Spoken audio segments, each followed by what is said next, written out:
देख रहे हैं देश रोजाना। मैं हूं बेनजीर हाशमी। बुलेटिन की शुरुआत करेंगे कुछ ताज़ा सुर्खियों के साथ, फिर बात करेंगे हरियाणा की खास खबरों की। दिल्ली के सीएम केजरीवाल की जमानत पर लगी जनहित याचिका हुई खारिज।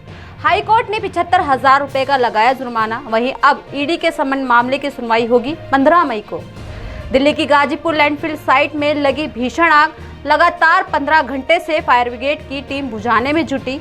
धुएं से लोगों को सांस लेने में हो रही है दिक्कत।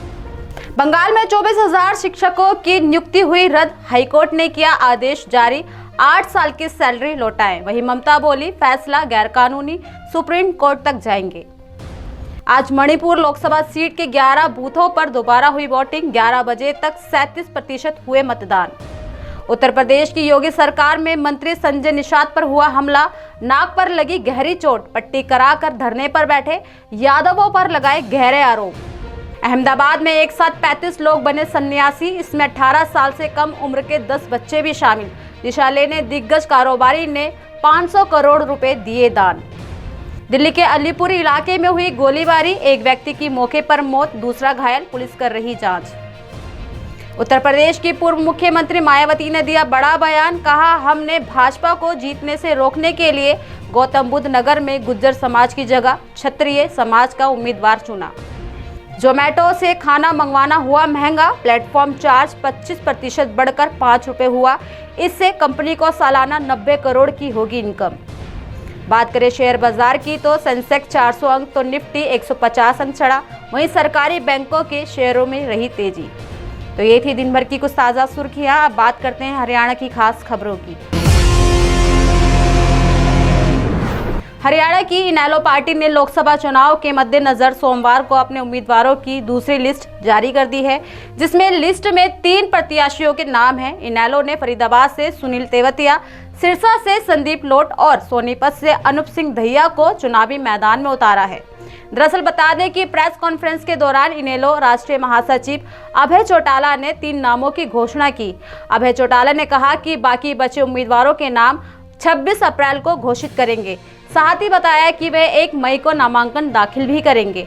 बताते चले कि वहीं इससे पहले 18 अप्रैल को अपनी 3 सीटों पर उम्मीदवारों की घोषणा कर दी गई है, जिसमें कुरुक्षेत्र से अभय सिंह चौटाला, हिसार से सुनैना चौटाला और अंबाला से सरदार गुरप्रीत सिंह को टिकट दी गई है।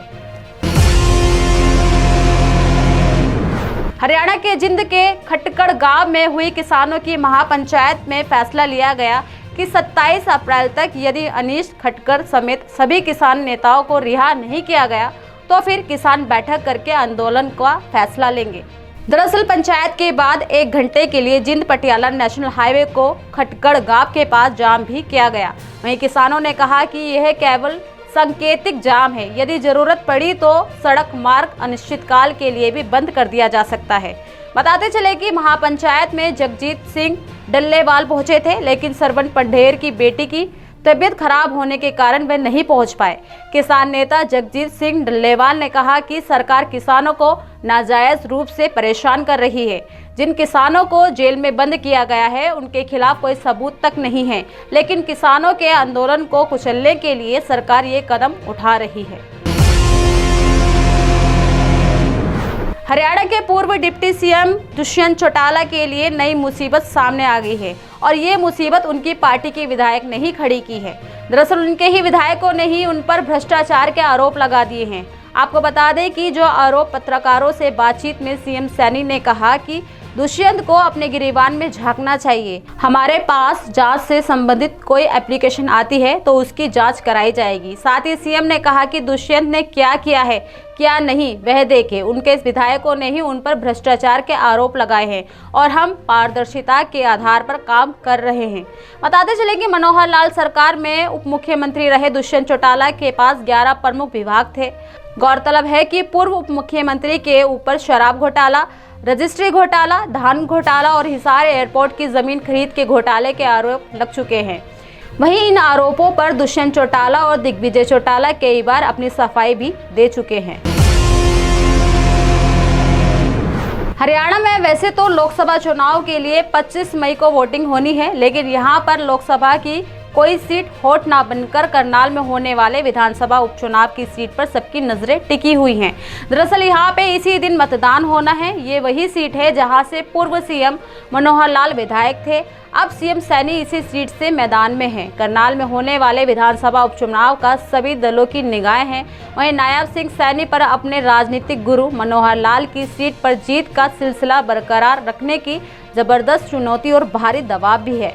मुख्यमंत्री नायब सिंह सैनी जहां हरियाणा और राजस्थान में लगातार भाजपा की रैलियां कर रहे हैं, वहीं अपने विधानसभा क्षेत्र करनाल में भी वे अपने व्यापक प्रचार अभियान छेड़े हुए हैं। करनाल में मनोहर लाल को लोकसभा और नायब सिंह सैनी को विधानसभा चुनाव जितवाने के लिए उनकी टीमों ने डेरा डाला हुआ है।